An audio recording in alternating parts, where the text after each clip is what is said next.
Snow fell in slow, deliberate silence, each flake a whisper of the cold mountain wind that wound through the pines.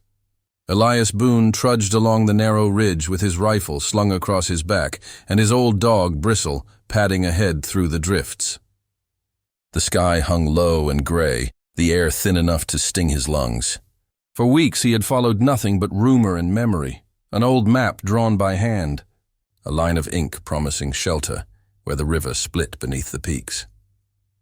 When at last the trees broke, the cabin appeared through the snow like a ghost of timber and rot.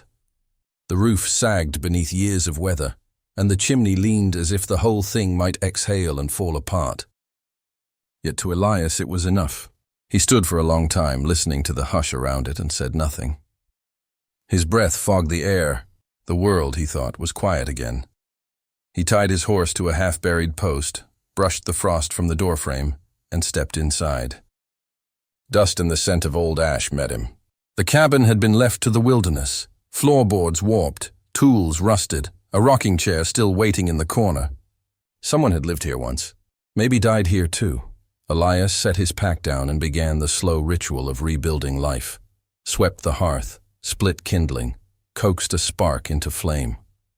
Bristle settled near the door, ears twitching with each creak of the timbers.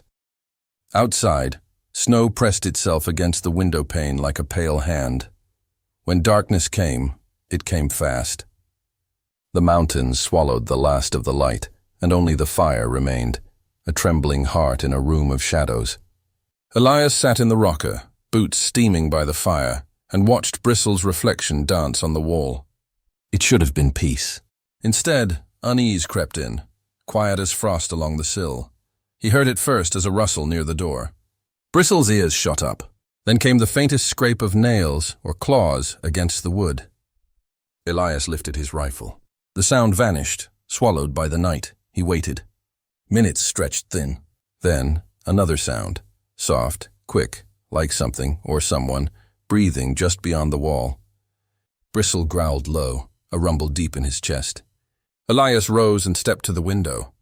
Nothing but snow and black pines stared back. Before dawn he found his traps half sprung and the meat gone. The prints left in the snow were strange, bare feet, small, human-shaped, but scattered like an animal's gait. He knelt, tracing one with his glove. Whoever made them was light, fast, and used to the cold. That night the wind came hard through the chimney, and the forest groaned like an old ship. Elias couldn't shake the feeling that eyes were watching from between the trees. Bristle wouldn't sleep, pacing near the door, every muscle tight. The man told himself it was a fox, maybe a coyote. But deep down, some old instinct whispered otherwise. By morning, the storm had passed. The air was sharp and clear. Elias stepped outside with his coffee tin steaming in one hand. The land stretched pale and endless before him, the sky washed clean of cloud. He followed the line of prints beyond the clearing, through brush and frost-laced reeds, until the trees opened into a small hollow. There, just at the edge of the light, something moved. A shape, half hidden in the mist. At first he thought it a wolf. But then it stood, a girl, thin as winter itself, watched him from the shadows. Her hair hung in dark tangles, her feet bare against the snow. She was no older than 16, maybe less, her skin bruised by cold, her eyes sharp as flint. She did not speak, did not even seem afraid, only curious. Bristle barked once, low and uncertain. The girl flinched, then dropped to all fours and vanished into the trees without a sound. Elias stood frozen, heart thudding against his ribs, the steam from his coffee drifting upward like smoke from another life. The snow already began to cover her prints, soft and sure, until it was as if she had never been there at all. He turned back toward the cabin. The rocking chair creaked in the wind. Smoke rose from the chimney in thin, uncertain lines. Somewhere out in the timber, the wolves began to howl, a sound that echoed between the peaks, wild and mournful, like the voice of the mountain itself. Elias listened a long time before speaking. "Not alone, after all," he murmured. Bristle gave a small whine and leaned against his leg. The mountains held their silence, but something unseen had shifted. The air no longer felt empty, and though Elias didn't know it yet, The life he meant to spend in solitude had already begun to change. Quietly, irreversibly, beneath the snow. For 3 days after that first sighting, Elias saw no sign of her. The forest closed itself again, quiet as prayer. He went about his work, mending traps, splitting wood, tending the fire, but his thoughts never left the shape that had moved through the frost like a whisper. Each night, he found himself watching the tree line while Bristle lay tense beside the door, nose twitching toward the dark. On the 4th evening, near dusk, he caught a flicker between the pines. Something pale slipped behind a fallen log, gone before his eyes could catch it fully. He said nothing, only left a strip of salted meat on a stump by the edge of the clearing. In the morning it was gone. The days turned colder. The snow deepened around the cabin until the drifts rose nearly to the window ledge. Elias learned to read the woods as if they breathed. A branch moved here, a track appeared there. The girl was near, always near. She circled the cabin like a ghost, uncertain of her place among the living. One afternoon, while carrying water from the stream, he found her again. She crouched at the bank, her hands in the icy current, drinking like an animal. Her hair hung wild around her face, dark with dirt and frost. When he stepped forward, she leapt back, her breath quick and shallow. "It's all right," he said softly, though his voice seemed to startle her more than his movement. He crouched low, laid a strip of jerky on the snow, and backed away. For a long moment, nothing. Then she crept forward, silent as mist, and snatched it. Her fingers were cut and chapped, her wrists small as kindling. She studied him with eyes the color of wet stone, sharp, uncertain, yet filled with something raw and human. When she vanished into the trees again, he felt no fear, only a strange ache. There was something in her eyes that reached a place inside him he thought long buried, the place that still remembered loss. That night, Elias dreamed of fire. Of his wife's face behind the window, the heat closing in, her voice swallowed by the roar. He woke before dawn, breath heavy, the scent of smoke still in his mind. The cabin walls seemed to close around him, whispering of everything he had failed to save. He sat at the hearth until morning, staring at the embers. When he stepped outside, the snow shone blue under the weak light, and there, at the edge of the clearing, stood the girl. She was closer this time, no more than 20 paces away, her bare feet sunk in snow. She didn't run, just watched him, her hair tangled over her shoulders, her face pale beneath the dirt. Elias didn't move toward her, only raised a hand in quiet greeting. Bristle barked once, but softly, as though even he understood the moment's fragility. The girl tilted her head. Then slowly she mirrored him, raising her own hand in return, palm trembling in the cold. Something passed between them then, wordless, fragile, but real. A kind of recognition. Elias lowered his arm and turned back toward the cabin, leaving the door open behind him. When he looked again, she was gone. Yet later, when he placed a bowl of stew on the porch before sleep, he found it empty come dawn. So began their strange rhythm, appearance and retreat, offering and silence. She never spoke, not once, only gestures and sounds. The soft hum she made when the wind rose, the way she would tap the porch beam before vanishing into the trees. Elias began to wait for that sound. It was the only proof that she existed outside his grief. Winter pressed harder. The river froze solid, and the pines sagged beneath their white weight. Elias found comfort in work, patching the roof, mending the snare lines, but every nail struck echoed in his chest, like a memory. The war had left him with scars too deep to see. The fire had taken what was left of love.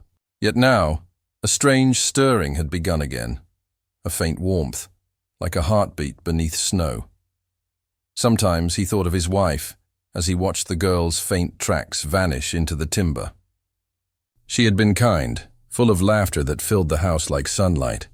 The girl was nothing like her, and yet, both had known what it meant to be left behind. Elias began to wonder what story the wilderness had written into the girl's silence. Who had she been before the wolves? Before the hunger and the cold? He had no answers, only the quiet truth that pain recognized its own kind. One evening, He found her shadow again near the edge of the firelight. She crouched in the snow, watching him cook. He did not turn, did not speak. He simply placed an extra bowl by the fire and sat down to eat his own. When he looked again, she was gone. But the bowl was empty. He smiled for the first time in months. A tired, cracked smile that felt strange on his face. Later, as he sat in the rocker, the fire casting long gold lines across the floor, he realized that the cabin no longer felt empty. The silence had changed. It wasn't loneliness anymore. It was waiting. Outside, the wolves howled. Not mournful this time, but full, alive. Bristle lifted his head, ears turning toward the sound. Elias reached down and rubbed the dog's fur. "Seems the mountain's got two kinds of lost souls now," he murmured. The wind sighed through the cracks, cold but not cruel. Somewhere beyond the pines, a faint echo answered. A soft hum that belonged neither to wolf nor woman, but something between, and in that sound, Elias heard the truth settle in him like ash. She was not his burden. She was his reflection. The storm began as a whisper in the high country, just a thin shiver in the wind that wound between the peaks. But by evening, the whisper had become a roar. The clouds rolled down from the north, black and swollen, dragging snow and thunder with them. Elias Boone felt it in his bones long before the first flake fell. The mountains always warned those who listened. He worked fast, hauling in firewood, checking the shutters, laying down blankets near the hearth. Bristle followed close, tail low, uneasy. The air smelled of iron and storm, sharp enough to sting the back of the throat. Elias looked once toward the tree line. Snow already moved there in thin veils, swallowing the pines one by one. By the time night fell, the storm had closed its fist. The wind screamed against the roof, tearing through the eaves like a thing alive. The cabin trembled. Elias fed the fire, knowing it was the only heartbeat left between them and the cold. He sat near the flames, rubbing warmth into his hands, when Bristle stiffened suddenly. The dog growled low, not at the wind, but toward the door. Elias froze. Another sound threaded through the howling outside, a faint, ragged cry. Then a thump, light but desperate, against the wood. He hesitated only a moment before unlatching the door. The wind burst in, wild and white, and there she was, the girl, half collapsed against the frame, soaked through, hair clinging to her face in frozen strands. Her lips trembled blue, her eyes wide and unfocused. "God Almighty," Elias muttered and reached for her. She flinched, almost bolting, but the storm behind her howled so fiercely that instinct won over fear. He took her by the shoulders and pulled her inside, shutting the door with his boot. The warmth hit her like a blow. She stumbled forward, gasping, leaving a trail of melted snow on the floorboards. Bristle circled once, sniffing, then settled between them, unsure whether to guard or welcome. Elias wrapped a wool blanket around her thin shoulders. "Sit," he said softly, gesturing toward the hearth. "Sit by the fire." She didn't understand the words, but she understood the heat. She crouched before the flames, holding her hands close, trembling so violently that the blanket shivered with her. Steam rose from her hair. Elias ladled stew into a tin bowl, set it before her with a spoon. She stared at it as though it were something sacred. The spoon puzzled her.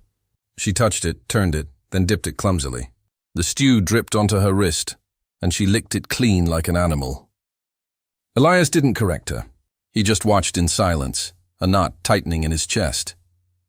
Outside, the wind clawed at the shutters, rattling them like bones. The sound of it filled the small room, but the fire's glow held steady, gold and patient. Bristle stretched out between them, his muzzle resting on his paws, eyes half open, watching the girl with quiet suspicion. She reached out, tentative, and brushed her fingers over his fur. The dog's ears twitched, but he didn't pull away. Elias felt something uncoil inside him then, something small, unspoken, like mercy. Hours passed. The storm showed no sign of breaking. The girl sat close to the fire, wrapped tight in the blanket. Her skin had color again, though her lips were cracked and raw. She hummed under her breath, a strange low melody that wove itself through the wind's howl. It was neither song nor speech, just sound, deep and ancient, the kind that seemed to rise from the earth itself. Elias looked up from the firewood he was splitting and listened. The tune reminded him of something, his mother's hymns maybe, or the sound his wife used to make when she thought no one was listening. A sound meant only for herself. Outside, the wolves answered. Their howls lifted through the storm, long and mournful, carried on the wind like the voices of spirits. The girl froze, head turning toward the sound. Her hum deepened, echoing the pitch of the pack, soft and sure, as if she were speaking back to them in a language no man could name. Elias didn't interrupt. He simply sat, hands folded, and listened. When at last the storm's rage softened, the girl's hum faded into quiet. She pulled the blanket tighter and leaned against the hearth, exhaustion overtaking her. Her eyes flickered between the flames and the man sitting beside them. He met her gaze for a heartbeat, steady, unthreatening. Then he nodded toward the fire. "You're safe here," he murmured. The words meant little to her, but the tone meant everything. She closed her eyes. Bristle shifted, pressing closer to her legs, as if acknowledging the fragile truce. Elias stayed awake long after she slept. The fire's glow painted the walls in slow waves of amber and shadow. Outside, the storm sighed itself into stillness, leaving the world muffled and white. He thought of the wilderness that had made her, harsh, endless, beautiful. And he wondered how a child could survive such solitude. Maybe it was the same way he had, by forgetting what warmth felt like until it returned. In her quiet breathing, he heard the rhythm of the storm's retreat. Something fragile had entered the cabin that night, something more than the girl herself. Trust, perhaps, or the beginning of it. Elias looked at the sleeping figure, her hair glinting in the firelight like the edge of dark water. The mountains outside still rumbled with distant thunder, but the cabin had never felt so alive. He reached down to stoke the fire one last time, his voice low, almost a whisper. "Even the wild," he said, "needs a place to rest." The flame flared briefly, then settled. Outside, the wolves sang their last song to the dying storm. Inside, a girl raised by their voices dreamed beside a man who had forgotten how to dream at all.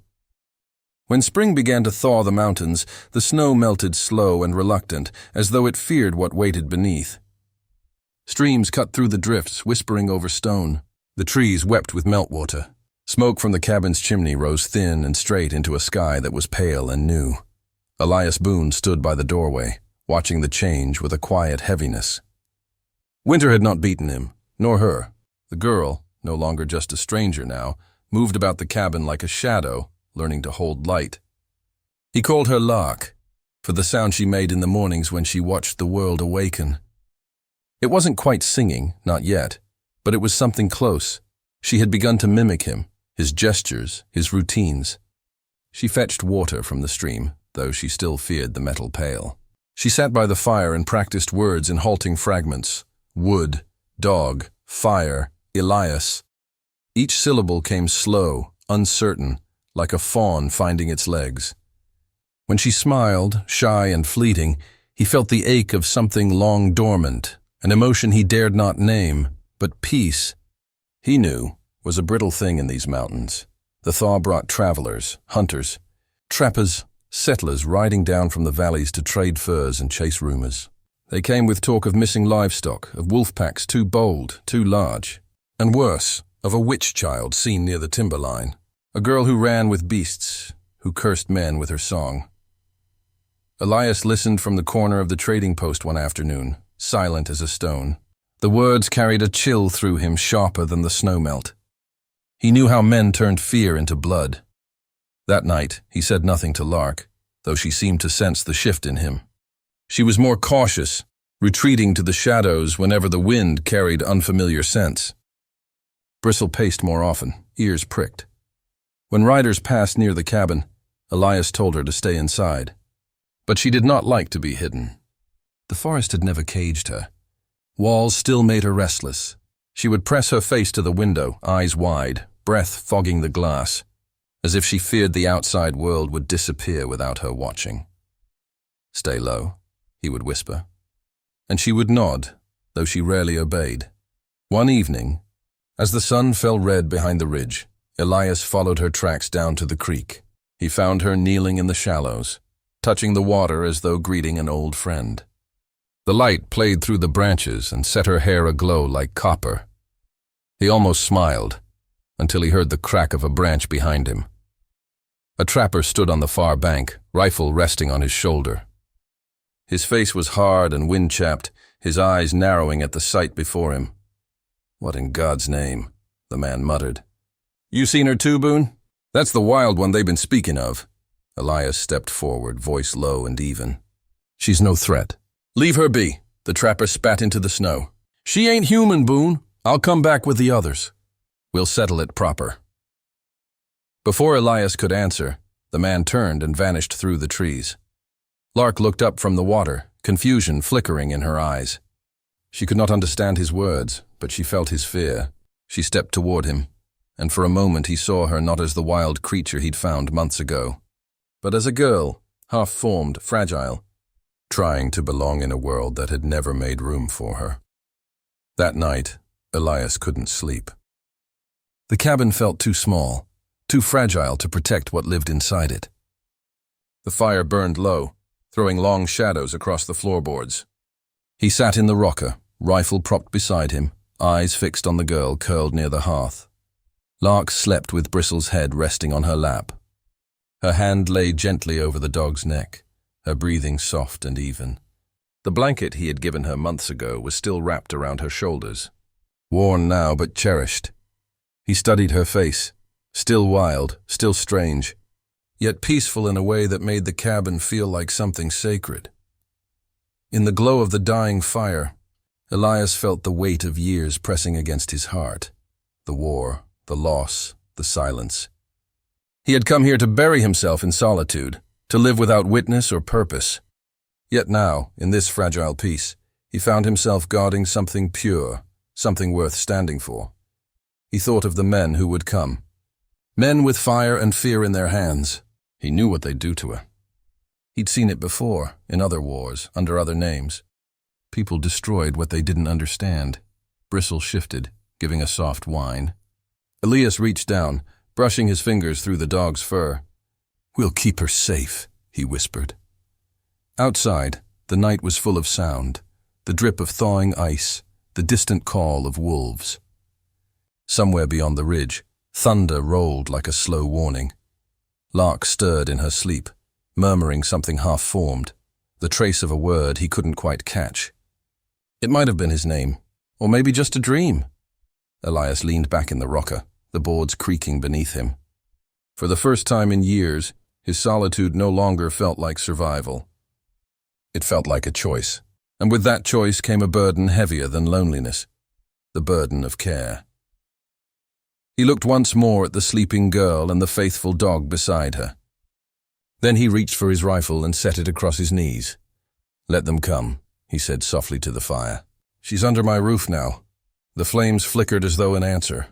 Outside, the mountain wind moved through the trees, uneasy, alive. In that sound, Elias heard what he had refused to admit until now, that to protect her was not merely an act of mercy. It was the last piece of his own humanity fighting its way back from the dark. The mountain was still when trouble came. A pale moon hung over the ridge and frost silvered the trees. Elias had woken early, stirred by a feeling he couldn't name, something colder than fear, older than instinct. He sat by the dying embers of the fire, listening to Bristle's slow breathing and the faint sound of Lark murmuring in her sleep. Outside, the wind carried no warning, only the soft crunch of snow beneath boots. Then, voices. Elias's hand went to his rifle. He stepped to the window, the frost on the glass glimmering in the lamplight. 3 figures moved through the trees, their shapes black against the pale snow. Trappers. He recognized one, the man from the creek. Bristle's ears pricked. A low growl rumbled in his throat. Elias whispered, "Easy, boy." Then he turned to Lark. She was awake now, crouched by the fire, her eyes wide, sensing danger the way wild things do. "Hide," he said, pointing toward the trap door under the table. She didn't understand the word, but she saw his face and obeyed, slipping silently into the dark. Bristle stayed at his side. The first knock wasn't a knock at all. It was a fist against the wood, sharp and hard. "Boone!" The voice came muffled through the door. "We know she's in there. The wild girl. Step aside." Elias opened the door just enough to face them. The three men stood with rifles in hand, breath steaming in the cold. The leader's eyes gleamed with something mean, fear wrapped in pride. "She's dangerous," the man said. "Killed a goat near my place last week. My boy swore he saw her running with wolves." "That wasn't her," Elias said, voice low but steady. The man sneered. "You protecting her now? Boone, you've lost your damn mind." "I said she's not yours to take." For a heartbeat, silence hung between them. Then the man lifted his rifle. Bristle lunged first, a blur of fur and fury. The gun went off, shattering the window in a burst of glass and fire. The cabin filled with smoke and noise. Elias fired once, the sound deafening in the close walls. A man screamed. Another stumbled backward, blood bright against the snow. Lark's cry cut through the chaos, a sharp human sound that froze Elias where he stood. Then came the lantern. One of the men, desperate and blind with fear, kicked it over as he fled. It shattered against the floor, spilling flame across the boards. "Damn it!" Elias roared. He grabbed the rug, trying to smother the fire, but the oil spread too fast.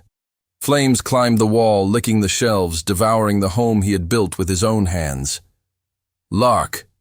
he shouted. She crawled out from the trapdoor, coughing, eyes red from smoke. He grabbed her by the arm and dragged her toward the door. Bristle barked, circling the flames. The heat seared Elias's face as he kicked the door open. Pulling her into the night, they ran, through snow, through wind, through the roar of their burning world.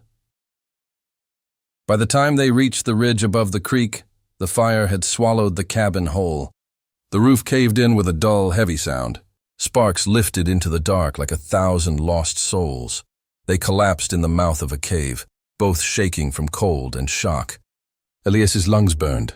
Lark's hair was tangled with ash. Bristle limped beside them, tail low but alive. For a long time neither spoke.